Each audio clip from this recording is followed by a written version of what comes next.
تخيل معايا كده، صحراء ملهاش نهاية، هدوء تقيل يخنق، وفجأة صوت رياح بيعوي كأنه صراخ ناس مدفونة تحت الأرض، عظام بشرية مرمية في كل حتة، وجثث قاعدة مكانها بقالها آلاف السنين، كأنها مستنية حد يرجع لها الحياة تاني. بس المرعب بجد إن في ناس قالت إنها سمعت أصوات طالعة من جوه القبور، وشافت حاجات بتتحرك في الضلمة، وأضواء غريبة بتطلع من الأرض كأن في حاجة بتحاول تطلع. المكان ده مش مجرد مقبرة، ده مكان بيقولوا عليه بوابة بين عالمنا وحاجة تانية محدش فاهمها. في جنوب بيرو، بعيد عن أي حياة أو عمران، موجود مكان اسمه مقبرة تشاوشيلا. المقبرة دي بقالها أكتر من 2000 سنة، والناس هناك بيسموها من زمان مقبرة الرعب والأحزان. مش مجرد اسم، ده وصف حقيقي للي بيحصل فيها.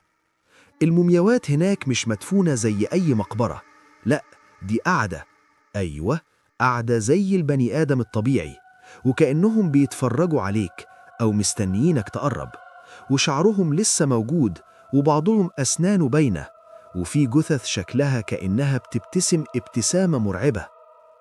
بعض الزوار قالوا إنهم حسوا إن العيون بتتحرك، وإن في إحساس غريب بيخليهم يلفوا وراهم فجأة كأن حد واقف وراهم.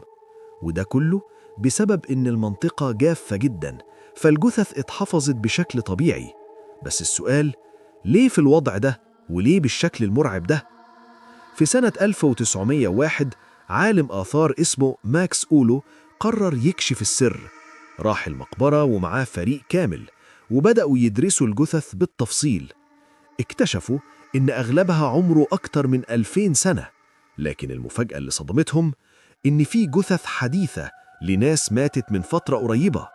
ساعتها السؤال بقى مخيف، مين الناس دي؟ وإيه اللي جابهم هنا؟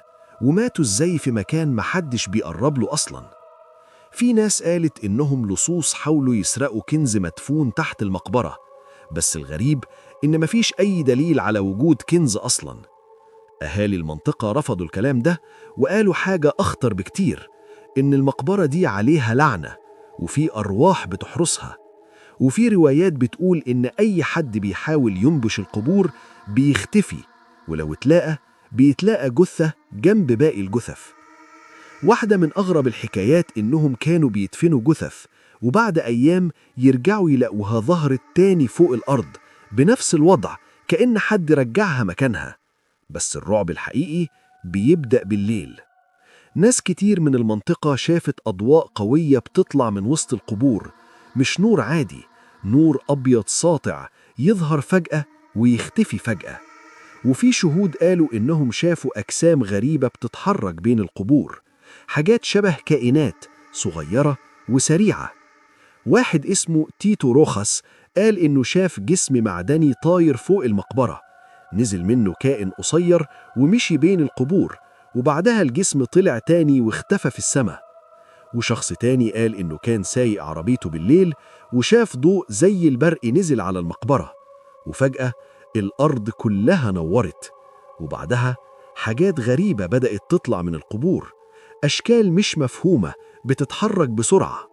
حاول يهرب، لكن العربية بطلت لوحدها، كأن في حاجة مش عايزاه يمشي، كأنهم عايزينه يشوف ويشهد على اللي بيحصل. والأغرب إن الحوادث دي اتكررت مع ناس كتير، وفي شهادات رسمية بتأكد إن الأضواء دي اتشافت أكتر من مرة. رغم كل ده، العلماء فشلوا يفسروا اللي بيحصل. لا عرفوا سر الجثث الحديثة، ولا سر الأضواء، ولا الأصوات، ولا الكائنات اللي بتظهر وتختفي.